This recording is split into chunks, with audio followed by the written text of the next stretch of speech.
नमस्कार, मी मोनिका शर्मा आणि आपण पाहत आहात लोकसेतू मराठी न्यूज चॅनल। तर चला पाहूया आजच्या बातम्यांमध्ये काय खास आहे। धडगाव तालुक्यात मजुरांचा संयम सुटला। विहिरी पूर्ण होऊनही कुशलचा निधी रखडला। दागिने विकून काम करणाऱ्या मजुरांचा आत्मदहनाचा इशारा। नंदुरबार जिल्ह्यातील अतिदुर्गम धडगाव तालुक्यात प्रशासकीय दिरंगाईचा एक धक्कादायक प्रकार समोर आलाय। सन 2022-23 या वर्षात मंजूर झालेल्या सार्वजनिक पिण्याच्या पाण्याच्या विहिरींचे काम पूर्ण होऊनही गेल्या 2 वर्षांपासून कुशल मजुरीचा निधी रखडल्याने संतप्त मजूर आणि शेतकऱ्यांनी आज धडगाव पंचायत समितीच्या गटविकास अधिकाऱ्यांच्या दालनात धडक दिली। घरातील सोने चांदी गहाण ठेवून कर्ज काढून विहिरी पूर्ण केल्या। आता कर्ज कसे फेडायचे असा संतप्त सवाल विचारत कामगारांनी जिल्हाधिकारी कार्यालयासमोर उपोषण आणि आत्मदहनाचा इशारा दिलाय। सविस्तर वृत्त असे। धडगाव तालुक्यातील अतिदुर्गम भागात पिण्याच्या पाण्याचा प्रश्न सोडविण्यासाठी 2022-23 मध्ये 51 सार्वजनिक विहिरी मंजूर करण्यात आल्या होत्या। या विहिरींचे काम मजुरांनी अत्यंत कष्टाने पूर्ण केले। तहसीलदार स्तरावरून या कामांचा पूर्णत्वाचा अहवालही सादर झाला असून ऑनलाईन नोंदीही पूर्ण झाल्या। मात्र अकुशल मजुरी मिळाली नसली तरी बांधकामासाठी लागणारा कुशल निधी अद्यापही मजुरांच्या खात्यात जमा झालेला नाही। वारंवार जिल्हा आणि तालुका स्तरावर चक्रा मारूनही केवळ आश्वासने मिळत असल्याने आज मजुरांच्या संयमाचा बांध फुटला। शेकडो मजूर आणि शेतकऱ्यांनी एकत्र येत पंचायत समिती गाठली आणि गटविकास अधिकाऱ्यांना जाब विचारला।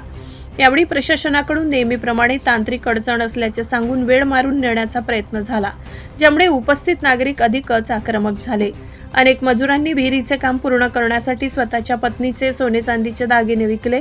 काहींनी खासगी कर्ज काढून सिमेंट आणि इतर साहित्य खरेदी केले। 2 वर्ष उलटूनही पैसे न मिळाल्याने आता व्याजाचा डोंगर वाढला असून कर्ज देणारे वसुलीसाठी मागे लागले आहेत। आम्ही घाम गाळून काम केले, पण आता आमच्यावर उपासमारीची वेळ आली आहे। जर आमचे पैसे तातडीने मिळाले नाहीत तर आम्हाला आत्महत्या करण्याशिवाय पर्याय उरलेला नाही। नरेगा अधिकारी आणि कर्मचारी दरवेळी तांत्रिक कारणांचे नाव पुढे करून जबाबदारी झटकत असल्याचा आरोप मजुरांनी केलाय। काम पूर्ण झाल्यावर अहवाल मिळतो, पण निधी मिळायला तांत्रिक अडचण काय येते असा प्रश्न आता उपस्थित होत आहे। प्रशासनाच्या आडमुठ्या धोरणामुळे संतप्त झालेल्या मजुरांनी आता थेट जिल्हाधिकारी कार्यालयावर धडक देण्याचा निर्णय घेतलाय। लवकरच या प्रलंबित निधीसाठी मजुरांचे मोठे आंदोलन उभे राहणार असून काही मजुरांनी टोकाचे पाऊल उचलण्याचा इशारा दिल्याने प्रशासनात खळबळ उडाली आहे।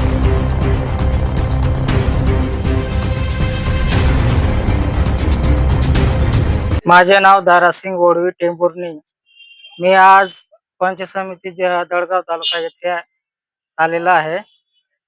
आपला सिंचन विहिरीसाठी 2-4 वर्ष होऊन गेलं। आम्ही फिरत नंदुरबार पण गेले होते, तहसील कार्यालयाला बी गेले होते, एमर्जी आपल्या धडगाव येथे पण आले होते। 2-4 वर्ष फिरून मग खूप प्रयत्न केला आम्ही, पण आज आम्ही निवेदन द्यायला आलेले आहे।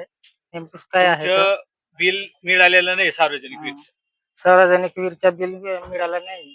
तुम्ही परत येतात ते काय सांगते तिथं अधिकारी?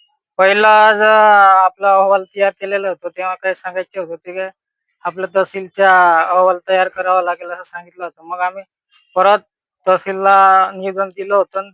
त्यानं आम्ही स्वतः प्रत्येक विहिरीवर फिरवून फोटो काढून हे जमा केलं होतं आम्ही, आणि त्यांचा अहवाल पण घेतला होता। मग त्याच्यानंतर नंदुरबार तिकडे भेटावं लागेल सांगितलं, मग तिथे पण गेलो होतो आम्ही। तर त्यांनी काय सांगितलं की वरती आम्ही प्रोसिजर तयार पाठवतो, नंतर होऊन जाईल। म्हणजे वारंवार असं सांगायचं। त्याच्यानंतर 2-3 वेळा निधी आले होते, ते आपल्या विहिरीच्या सोडून देतो, बाकींच्या हे करून देतं, असं होऊन राहिलं। तुमची मागणी काय? विहिरीचा बिल भेटायला पाहिजे असं मागणी आहे आमची। विघ्न ठेवून कोणाकडे उचल पैसा घेऊन हे विहीर बांधले आम्ही, ते आमच्या डागणं सुद्धा वाया असंच गेले। ते व्याज म्हणजे कोणाकडे उचल पैसा घेऊन आज आम्ही शेतकरी बांधून आम्ही पूर्ण जे विहीर केलेले आहे सर्व फसून गेलेले आहे। आम्हाला ते आपलं हे बिल भेटतील तेव्हा मग थोडंफार मजुरांना देतील। आपला तुमच्याकडे असं मागितलं असं त्यांच्या फेड करतील असं आमचे म्हणणं आहे, पण बिल नाही भेटून राहिलं, म्हणून आम्ही आता आत्महत्या करण्याच्या परिस्थिती येऊन गेलेली आहे आमच्या। माझे नाव सुरसिंग वडवे, मी तरोणमाळ ग्रामपंचायत केलीमोजरा गावाचा रहिवासी आहे। आम्ही सार्वजनिक विहिरीचे कामे केलेले आहे. मजुरांचे बिल बाकी आहे. इथं पंचायत समितीला MRGS ऑफिसला येऊन ऑनलाईन केलेले बिल. मग हे फाईल वगैरे जमा केलेले आहे. केव्हापासून 2022 पासून जमा केलेले. तेव्हापासून पाठपुरावा करतोय. ऑनलाईन पण झालेले काम. नंतर मग आम्ही बिल सादर करून पंचायत समितीला आम्ही हे फाईल जमा करून बीडी असं पत्र घेतलं. नंतर नंदुरबारला गेलो. नंदुरबारला जाऊन तिथं सांगितल्यानुसार पहिल्यांदा गेलो होतो नंदुरबारला. तिथं सांगितल्यानुसार आम्ही बीडी असं पत्र तहसीलदारांचं पत्र घेतलं. परत नंदुरबारला पण जमा केलेलं आहे.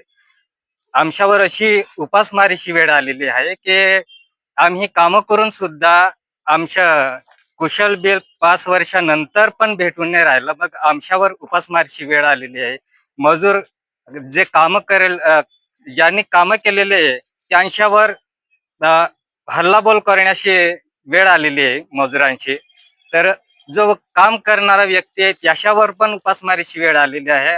असं एकंदरीत पाहता आमच्यावर सगळ्यांवर हा दबाव येऊन राहिला की मजूर म्हणतायत की आम्ही तुम्हाला पकडणार. आम्ही म्हणतोय अधिकाऱ्यांवर काहीतरी आपण सगळ्यांनी मिळून अधिकाऱ्यांना सांगू ना. पण अधिकाऱ्यांकडून आम्हाला प्रोत्साहन मिळत नाहीये.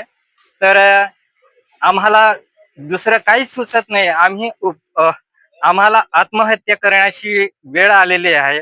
म्हणून आम्ही एकदा सरकारकडे काय मागणी? सरकारकडे आमची एकच मागणी आहे की आम्हाला कुशल बिल मिळावं, मजुरांची मजुरी मिळावी आणि जे काही 2%, 10% व्याजाने पैसे काढलेले आहे ते आम्हाला परतफेड करता येईल. एवढीच आमची इच्छा आहे की आम्हाला बिल भेटावं.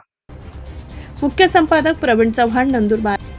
साठी एवढंच. ताज्या घडामोडी, स्थानिक बातम्या आणि महत्त्वाच्या अपडेट्स जाणून घेण्यासाठी आमच्या लोकसेतू मराठी न्यूज चॅनलला सबस्क्राईब करा. धन्यवाद.